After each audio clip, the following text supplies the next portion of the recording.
pedaço de minha parte, do meu todo melhor. Não um pedaço do meu todo.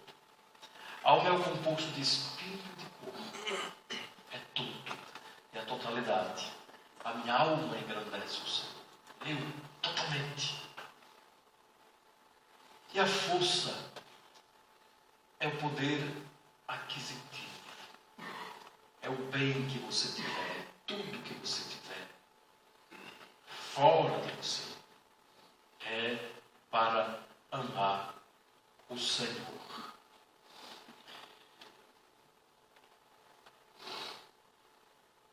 Depois eu volto para o bom samaritano, senão ficar a palestra amarrada. No bom samaritano não vou falar desse entendimento como eu queria. Então, com todo o entendimento, essa importância da vida intelectual na vida religiosa.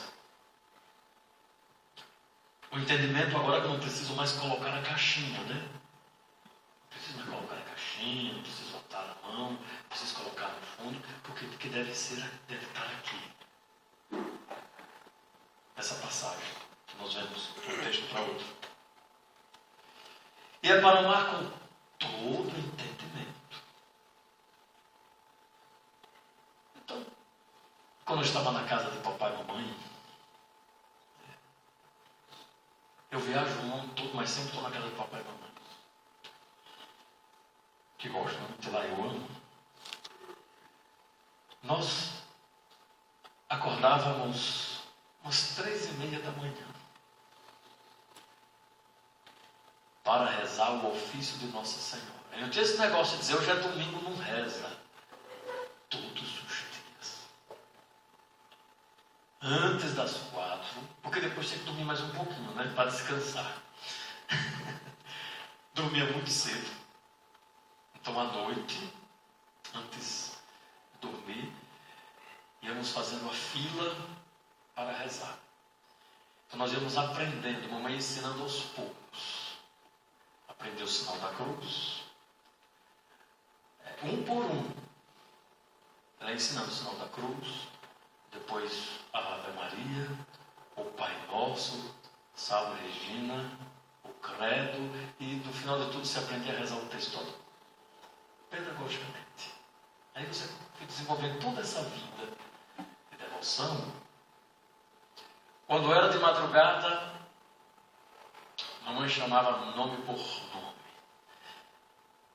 E sempre na hierarquia, do mais velho para o mais novo. Ainda bem que eu dormia mais um pouco, porque eu sou o 10º filho. Mamãe ia chamando. E cada vez que ia chamando, ia acordando e dando a bênção. Aí começávamos o ofício, Nossa Senhora. Todo de cor, né? Não tinha luz elétrica, não tinha nada. Tinha candeeiro. Mas tinha que acender o candeeiro, porque diante de Deus tem que acender. Não podia rezar no escuro, não, porque é pecado rezar no escuro. Assim como pensa. Pecado rezar no escuro. Não pode dormir sem camisa, que o anjo da guarda sai do corpo.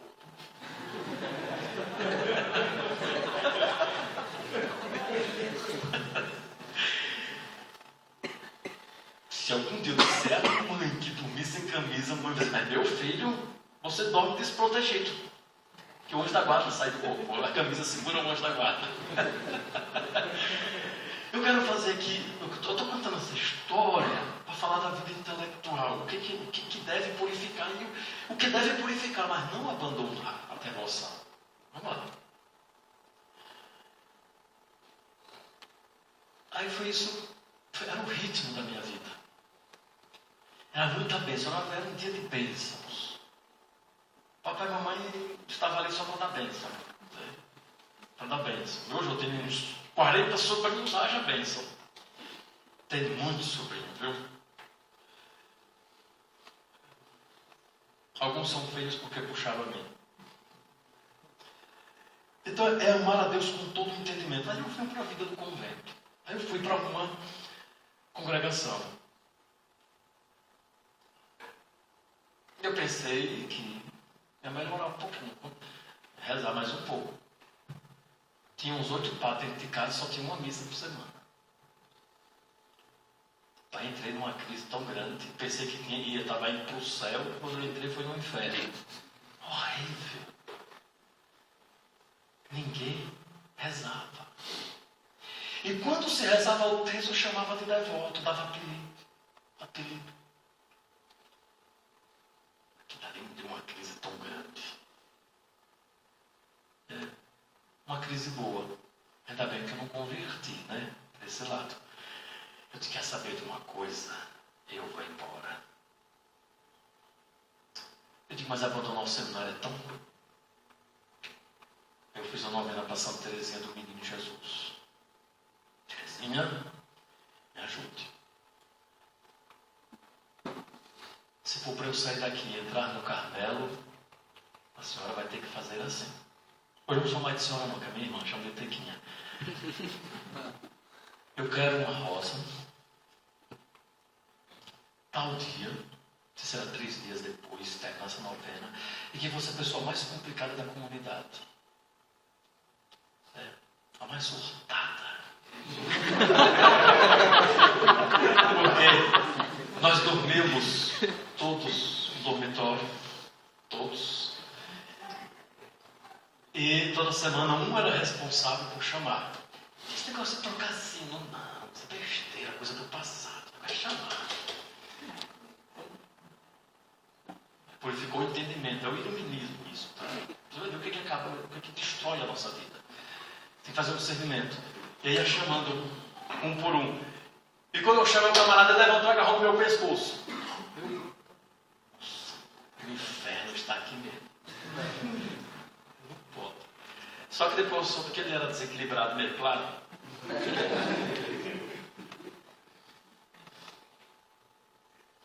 E eu disse para a Teresinha, eu quero que ele me dê a rosa. E me deu. Eu disse, então agora eu saio. Eu saí acreditando que ia entrar no Carmelo. E aconteceu.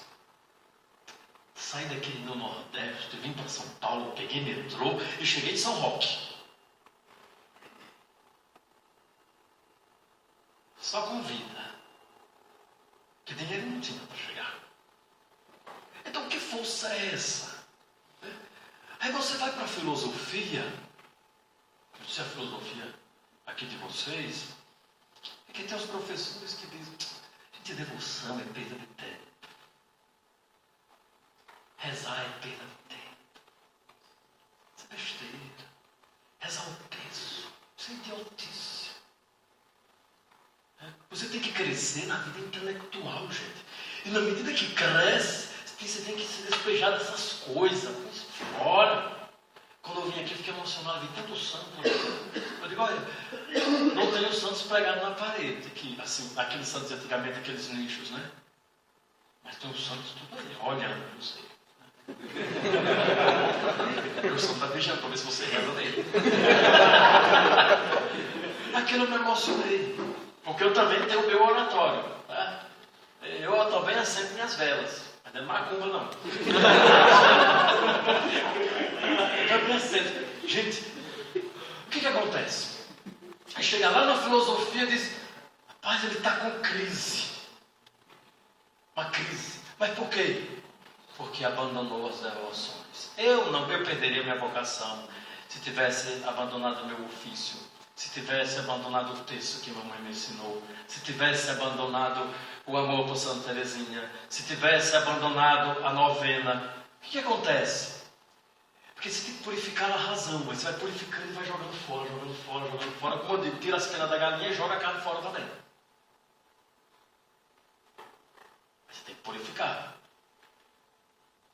Agora eu não posso dizer para a mamãe que eu, dando calor, eu estou sem camisa. Porque eu vou escandalizá-la. Então, esse meu conhecimento não é para escandalizar os outros. Não vou dizer. E nem vou dizer que reza no escuro. Porque também eu sou amigo de São João da Cruz. Na escuridão. Também não vou dizer. A mamãe. Para quem não viu o meu canal no YouTube, veja. Eu ganhei um estúdio, né, de uma empresa de para gravá-los no meu vídeo, porque ele estava querendo se matar, viu um vídeo, decidiu viver, me procurou e etc. E vai, tem uma história grande, deixa isso, não posso contar. Aí me deu isso.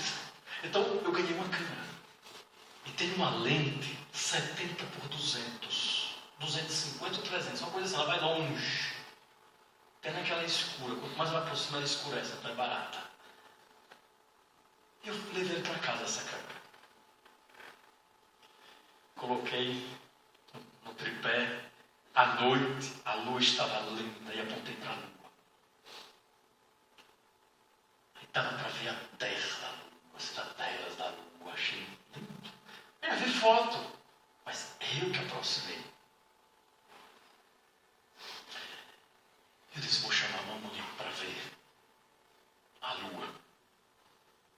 E mamãe veio, toda feliz da vida. Mamãe e meu irmão mais velho,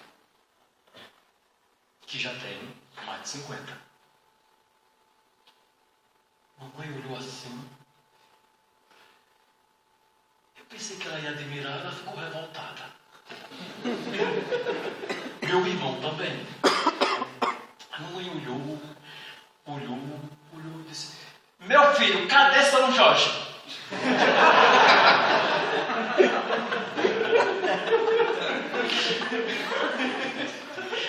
Tem uma pensadora aí, um intelectual, que diz que o conhecimento nos expulsa do paraíso. Tem.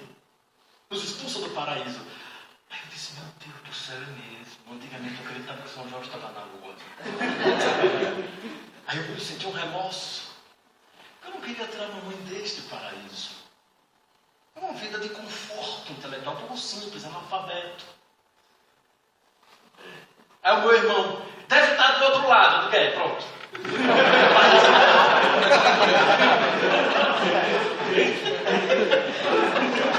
Gente, eu fiquei tão tocado por essa experiência, tão tocado, muito tocado. Eu jamais fui lá convencer a mamãe, não, São Jorge não existe, a lua não gira, e não sou quebrada. Não. Meu povo simples, não. Não vou fazer isso. Porque não falta amor. Não falta devoção. Eu já passei por esta crise, né? E que São Jorge não está na lua. Já passei. Já acordei preocupado à noite, pensando que o anjo estava no meu corpo. Já passei. Mas não perdi a essência. Aí você vai estudar, chega em casa, dando lição intelectual, corrigindo o tempo todo. A pobreza é muito grande, uma arrogância. Então se estuda para crescer na humildade. Porque tem gente que é muito inteligente, mas é burra ao mesmo tempo. Burra. Não posso nem dizer que é burro ou tadinho do burro, né? Então a vida intelectual é para crescer. E quanto mais se estuda, você deve crescer na devoção, no amor a Deus, no amor aos santos. Veja que o iluminismo vai provocar uma revolução francesa, onde você pega mosteiros inteiros e mata todos. Um mosteiro inteiro de monja carmelita foi morto. Todas as mártires de Compiègne. Vamos, entra aqui no carro, na carroça, né? E vai todas parecendo umas porcas. Né? E mata todas. Não serve para a sociedade desse povo. Aí vem uma professora de teologia que está aí no Brasil todo vendendo seus livros de catequese, que é uma desgraça. Eu já disse para ela que é uma desgraça. Ela foi minha professora. Que ri dessas coisas. Um dia eu falei para ela que ainda existia monja carmelita descalça. Ela deu uma gargalhada na sala de aula. Para que serve isso? mulher presa, para quê? Tem que ir para a sociedade, para a rua, trabalhar com os pobres. Olha aí, socialismo.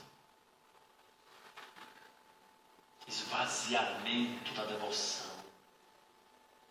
E aí o mundo vai se transformando no seu Deus. Aí chega o Leonardo Boff e diz: o mundo é o corpo de Deus. Eu digo que você é o de Satanás.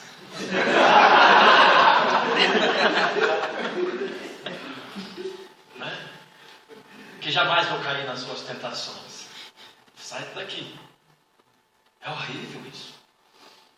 Você vai esvaziando. Então, o que eu quero dizer para vocês é isso. Quanto mais crescer na vida intelectual, cresça na devoção. Retire aquilo que de fato é um pouco mito. Sem camisa, você sabe. É um discernimento que você faz. Agora, abandonar a devoção. Abandonar a novena. Abandonar. Não abandono, mas não abandono a minha vida devocional. Não vou abandonar. No tempo do Concílio de Trento, sabe como eram os padres? Não estudava não. Tinha uma classe intelectual,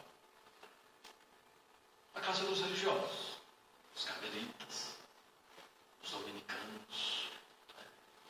Eles iam para a universidade.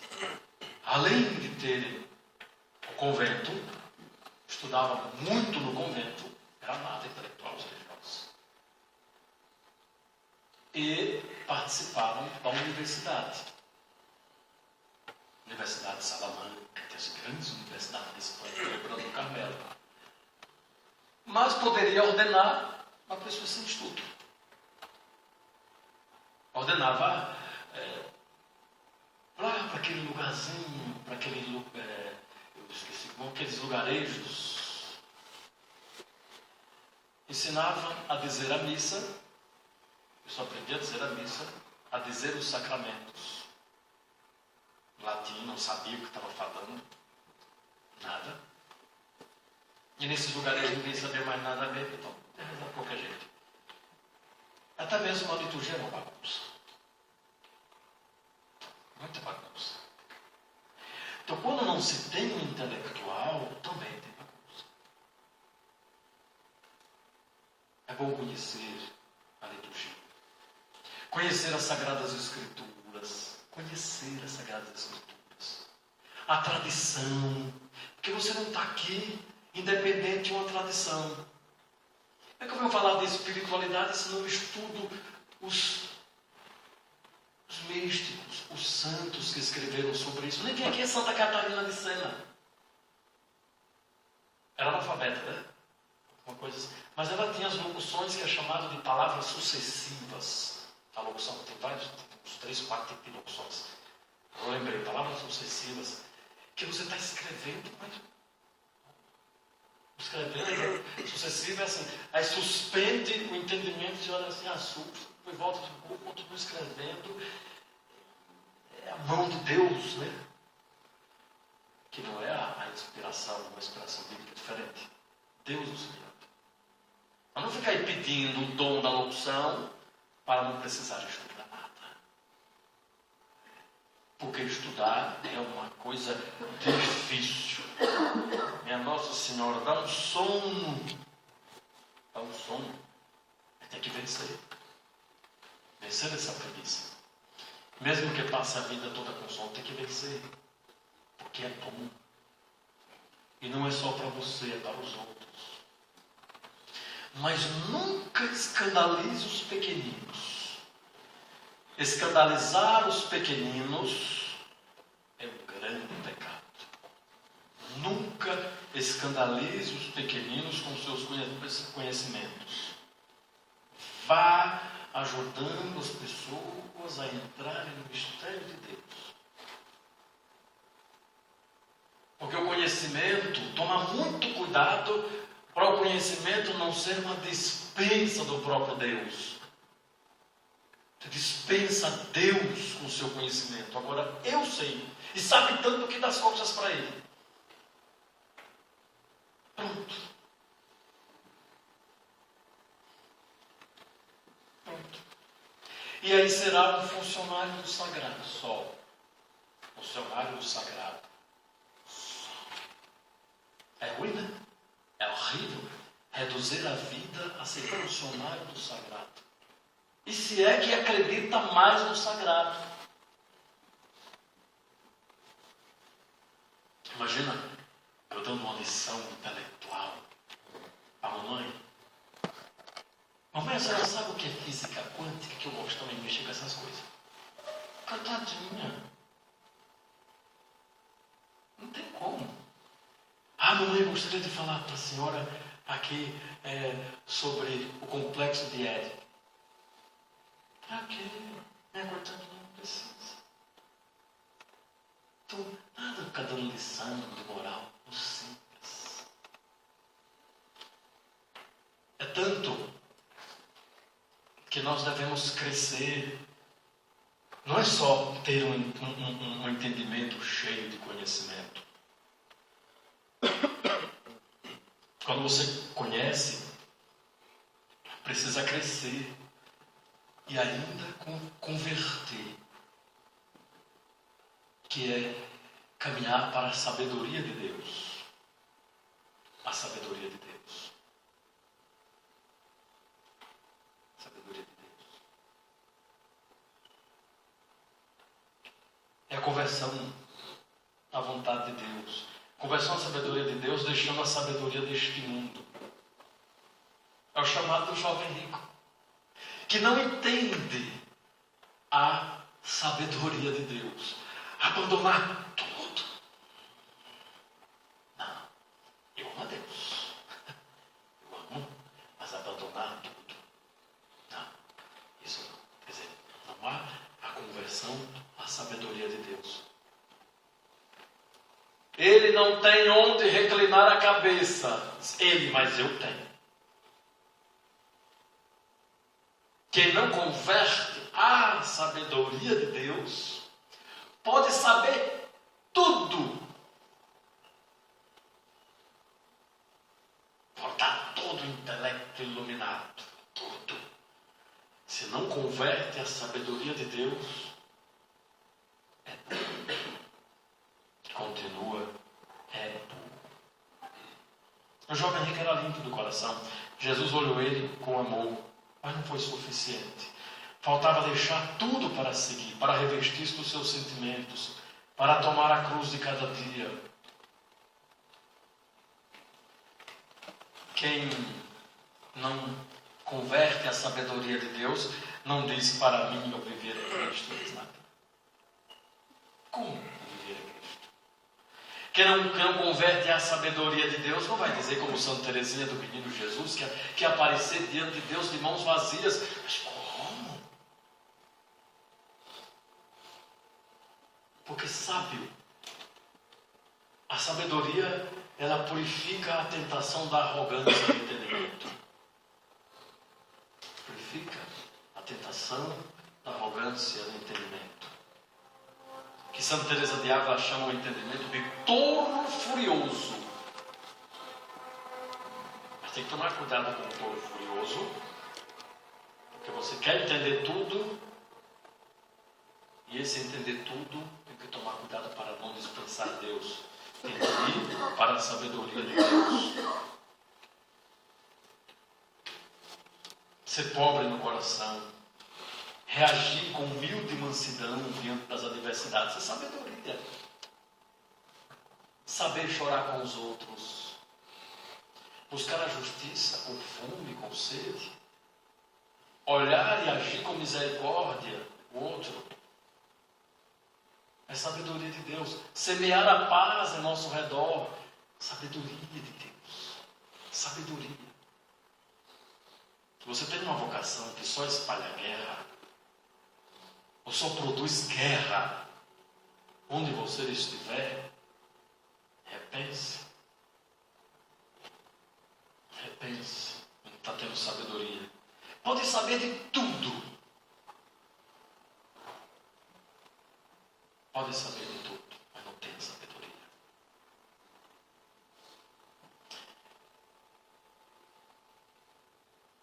Então teremos que mudar, purificar esse entendimento, mudar o juízo de valor sobre as coisas, sobre as pessoas.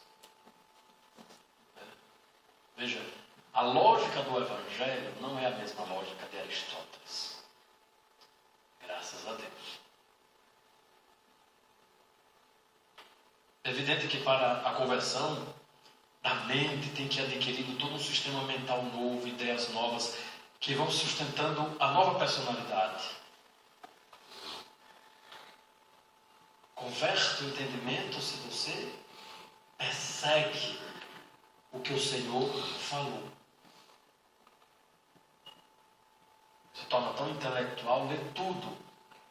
Não vê mais novela, mas lê grandes romances. Como sua imaginação é fértil, tem uma tela da Globo na frente, enquanto lê. Então você cresce num nível, não vê mais a novela, mas o que você lê? Cresceu, só mudou. Lê tudo. Mas o Evangelho, essa coisa antiga, esse negócio, besteira. Não lê isso mais nada.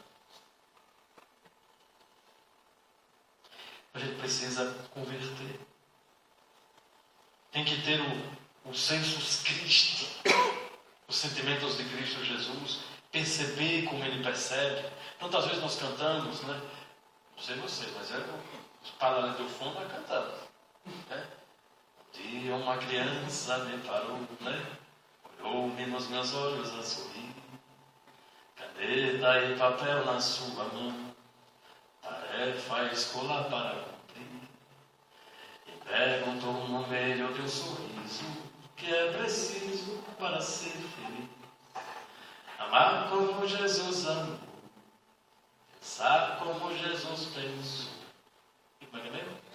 Sonhar como Jesus sonhou, viver como Jesus viveu, sentir o que Jesus sentia, sorrir como Jesus sorria, e ao chegar ao fim do dia eu sei que eu dormiria muito mais feliz. Sentir como Jesus sentia, sorrir como Jesus sorria, e ao chegar ao fim do dia eu sei que eu dormiria muito mais feliz. Tem gente muito boa, são nossos amigos, nossos parentes, muito boa, faz o bem, mas não tem o sensus Christi, não tem o senso de Cristo. O senso Cristo, sem esse senso a pessoa falta algo fundamental. Pode ser um padre muito bom, trabalhador, faz paróquia, não, reforma a paróquia, resolve a economia de qualquer convento. Tem que descobrir um assim. Resolve a economia de qualquer convento, de qualquer comunidade, fraternidade, resolve tudo. Dê a curia romana que põe no ordem do dia para a noite. Mas não tem o senso de Cristo. Não percebe como Cristo. Porque é para a vanglória. É para ser reconhecido. É para ser melhor do que os outros. Você estuda para servir, não para ser servido. O senso de Cristo. O senso de Cristo. E a importância da vida intelectual, irmão, é muito importante, porque o mundo tem o seu emaranhado ideológico. Emaranhado. E quando você vai refinando o seu entendimento, você vai percebendo que a filosofia sirva também para isso. Porque a filosofia, como diz, a serva da teologia, a serva está a serviço para o entendimento teológico, né? Entendimento teológico, mas refinado, Que é muito diferente você estar numa sala de aula, você vai fazer a teologia, mas não tem a filosofia, parece que fica faltando. Né? Mas tem gente que dá conta muito bem. Mas falta alguma coisa. Mas ela é serva, a filosofia é sua serva para você perceber esse emaranhado ideológico. Materialismo. Quando você for ler a crítica da razão pura, leia com gosto, com vontade, mas para não seguir a ideologia, porque cai no materialismo, que é uma dispensa de Deus. Diz, mas Kant tinha Deus, não cristão. Tá? Então esses são esses meus mini conselhos que dou para vocês. Essa é a minha partilha. Da lua, do São Jorge, da devoção, do anjo da guarda. Aí você estuda tanto, depois esse negócio de anjo da guarda é besteira. Aí depois o outro diz, não, anjo não existe. Não existe. É questão da vida intelectual. Aí o último nível da burrice da vida intelectual é dizer, Deus não existe. Pronto. É o máximo da burrice. Você vai crescendo, vai eliminando. Isso eu estou falando de entendimento. Mas, e na vida? Para você, Deus existe? Uma pergunta forte, porque nós estamos aqui, amarás o teu Deus, o teu coração, toda a alma, toda a tua força, todo o teu entendimento. Tem gente que diz assim, estuda bastante, tem um entendimento refinadíssimo, mas na prática da vida demonstra que Deus não existe. É o chamado ateísmo prático. Porque tem o ateísmo teórico, você vai defendendo que Deus não existe, mas tem o ateísmo prático. Vive como se Deus não existisse. Esse é o pior. Porque o ateísmo teórico, você vai defender publicamente. O ateísmo prático, você defende que Deus não existe com as suas atitudes, com sua vida. São esses emaranhados ideológicos que nós temos que vencer. Estudar para vencer isso. Pecados e perfeições todos temos. Se alguém disser... Porque você sabe qual é o problema do caminho da santidade? É você querer ser Deus. Gostaria tanto que não tivesse isso, não tivesse aquilo, que retirasse, não tivesse esse sentimento, que não tivesse. Eu digo, para quê? Para se sentir melhor do que Deus? Para ser arrogante? Esse é o problema. Qual o objetivo do espinho na carne de São Paulo? Qual é? Eu queria ter falado isso, mas já que eu estou falando assim, o tempo é doido. Qual é o objetivo? Qual é o objetivo? Paulo era um homem inteligentíssimo, e não só inteligente, como também estudado, né? Estudava. Desde novinho estudava. Muito novo quando estava estudando. Desde os 13 anos, ou seja, estava lá na escola. A família tinha dinheiro, pagou para ele estudar. Mas ele converteu à sabedoria de Cristo. Que sabedoria é essa? Se antes, bem arrogante, perseguia, matava cristão, corria para destruir os cristãos, perseguia os cristãos. Aí, tem aquela experiência pascal, fica 3 dias cego. Aí vem Ananias, e o Senhor diz para Ananias fica recebendo. Eu vou nada, lembra que ele é um perseguido cristão, não põe a mão na cabeça dele, nada para recobrar a visão, deixa ele cego mesmo. Essa senhora vai perseguir cristão. Eu sinto alguma coisa que Ananias pensou assim, de correr de 7. Mas aí o Senhor diz, vá. Aí o Senhor diz a Ananias o que vai acontecer com Paulo. Primeiro, missão a ter gente. Mas segundo, que o sofrimento vai fazer parte do apostolado dele. O sofrimento é parte integrante do apostolado de Paulo. é Saulo, passa a ser Paulo e tal. Aí depois ele diz, olha, tomou uma surra do anjo, do Satanás lá, e não bastou uma surra, mas cravou um espinho na carne dele. E a Maria, porque a surra a gente passa um remedinho aqui, passa lá um metiolate, fica bom. Tinha do tempo do metiolate. Mas depois vem, ó, espinho na carne. Aí tem todo um entendimento desse espinho na carne, que vai ser traduzido. No grego é espinho na carne. Mas vão traduzir para o latim, e muitos santos vão escrever a partir do latim, que não vai ser espinho na carne. Vai ser aguilhão. Vai ser espora. Espora é diferente, mas espora de uma ponta só. Vai para o cavalo, vai para frente. Vai na frente, vai. E desembexa se você apertar demais. Vai ser traduzido no latim, vai ser assim, estímulos carnes. O estímulo vai ser um estímulo da carne. Aí vai ter um grupo interpretando que esse espinho na carne, aquelas dificuldades da minha vida sexual. Aí coloca só na concupiscência.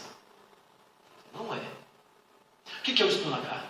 Aquilo que me impede. Está lá, no São Paulo. É aquilo que vai me impedir a vanglória.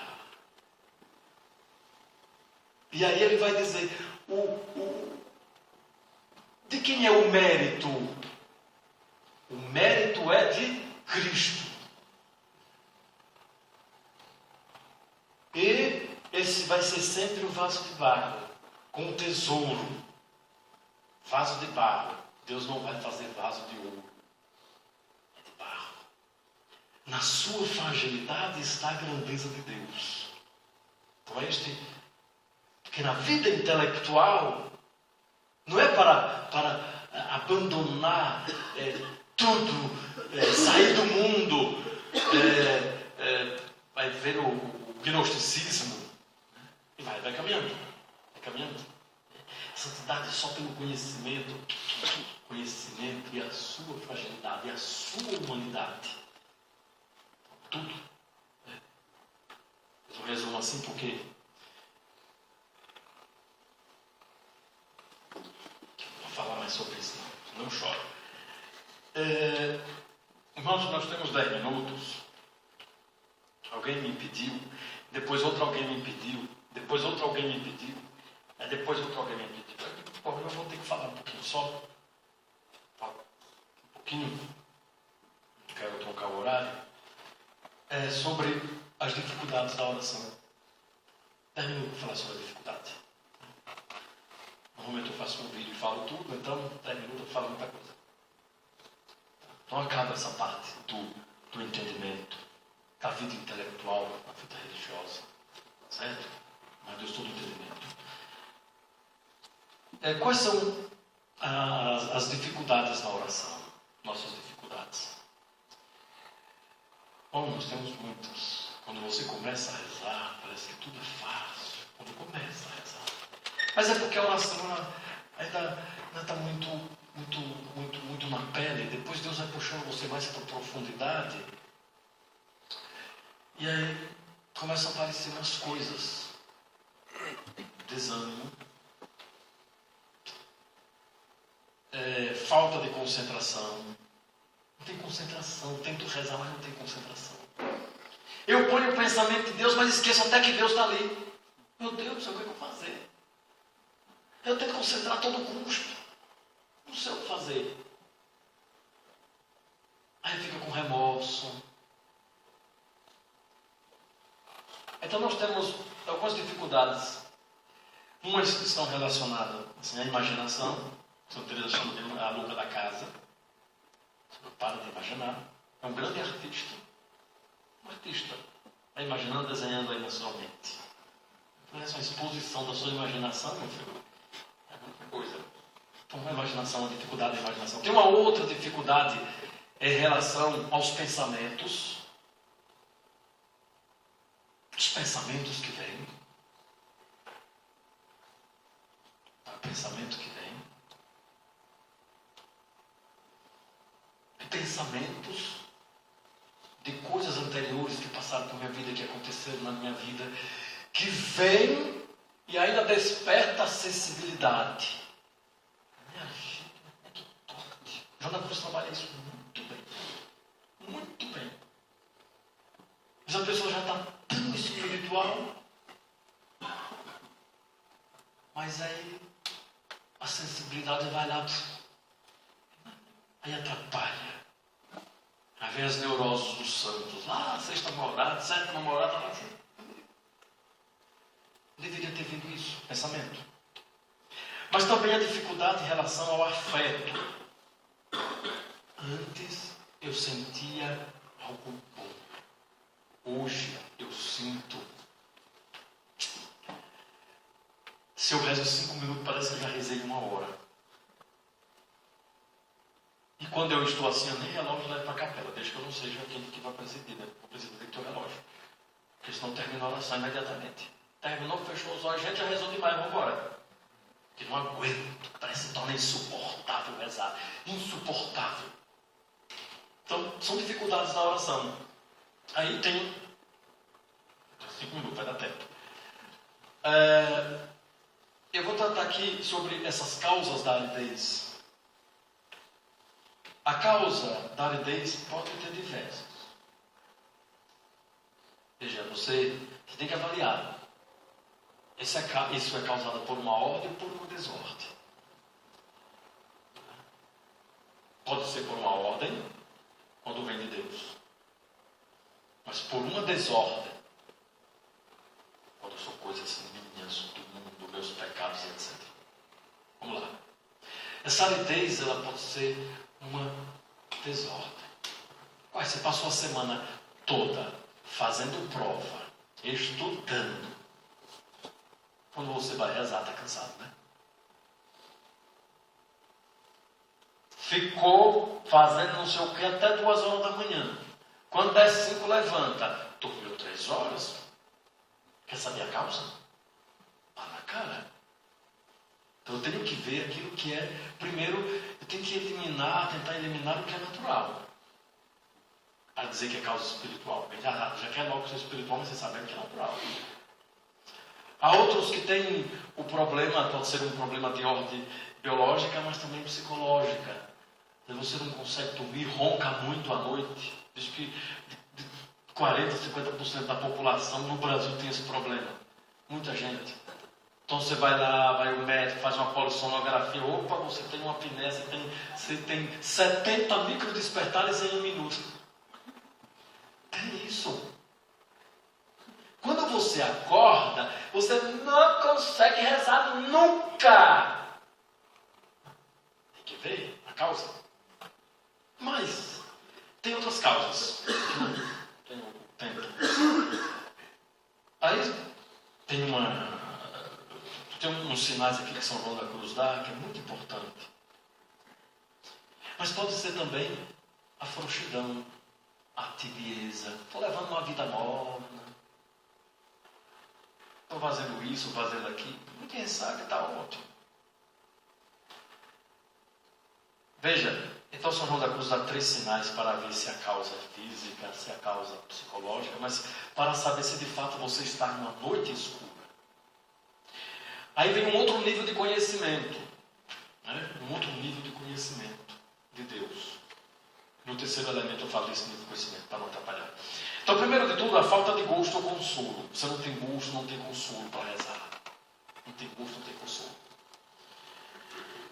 E não somente nas coisas divinas, mas também nas coisas do mundo. Porque se você tiver só desgosto pelas coisas de Deus e aumenta o gosto pelas coisas do mundo, tibieza. Tibieza, tem que resolver. Está frio. Aliás, está morno. Está frio. Frio é que você desfriou para as coisas de Deus. Agora, se você tem essa falta de gosto pelas coisas do mundo e pelas coisas de Deus, as 2 coisas, aí você tem que fazer o seguinte: tem que ter um próximo sinal, porque isso pode ser causa de um cansaço, né? De um cansaço, de uma depressão, de uma noite mal dormida, ou uma vida que vive dormindo. nunca dorme direito. Esse é outro problema. Então, é uma noite escura, não é? Não, vamos para um próximo passo. Tem outro passo. A pessoa tem constante lembrança durante o dia que está voltando atrás no caminho. Então, se você tem essa constante lembrança, já é mais espiritual. Você pode ter o pecado, mas tíbio mesmo não é, porque o tíbio é aquela mente relaxada, não quer mais saber de Deus. Você pensa que tudo que você fizer de bom está voltando no caminho. Mas para dizer que a noite escura tem uma outra coisa também importante. Eu estou pulando assim, estou dando uma síntese. É a impossibilidade de meditar e de discorrer, de pensar. Parece que tudo fica seco, não consigo meditar. Por quê? Tem esses passos todos, o Senhor da Cruz coloca. Mas por que essa impossibilidade de meditar? É porque, veja, você conhece alguma coisa que você ama melhor alguma coisa que você não conhece do Japão? Impossível, né? Como é que eu vou amar alguma coisa que eu não conheço? No nível sensível, comum, você só ama se conhece. Eu amo o Instituto Salvista, mas não sabe nada sobre ele. Saber. No conhecimento místico, aqui, para mostrar que é o conhecimento místico, é aquele entender não entender de João da Cruz, em que Deus comunica, e essa comunicação de Deus ela é tão intensa que é dor no meu corpo, nos meus sentidos, nos meus sentimentos, em tudo, porque eu não consigo entender. Então, aí é o que se chama verdadeiramente de contemplação. Essa ausência do discorrer, essa ausência de imaginar, porque agora é Deus que está comunicando, mas eu não sei o que Ele está comunicando, mas Ele está comunicando. E não comunica pelo conhecimento, mas pelo amor. É o que depois vai escrever a chama viva de amor, essa grande festa que Ele faz, vai purificando. E aquilo que aconteceu com a Madre Teresa de Calcutá, que aumentou isso, aumentou o conhecimento, aumentou a sabedoria, mas o conhecimento é outro nível, não esse nível de domínio. Só no céu que nós vamos entender essas coisas. Somente no céu. Mas que o Senhor nos livre da vida tíbia. Que o Senhor nos livre da arrogância sobre os outros. Não queira conhecer para ser melhor do que os outros. Conheça para servir os outros. Conheça, mas cresça na sabedoria de Deus. Jamais escandalize os pequeninos. Tem coisa pior do que escandalizar os pequeninos. E que o Senhor nos abençoe. Agora já não posso falar mais não, porque a hora já chegou e eu também tenho que ir embora, porque Jesus já está me chamando para outro lugar. Glória ao Pai, ao Filho e ao Espírito Santo. Como era no princípio, agora e sempre. Amém.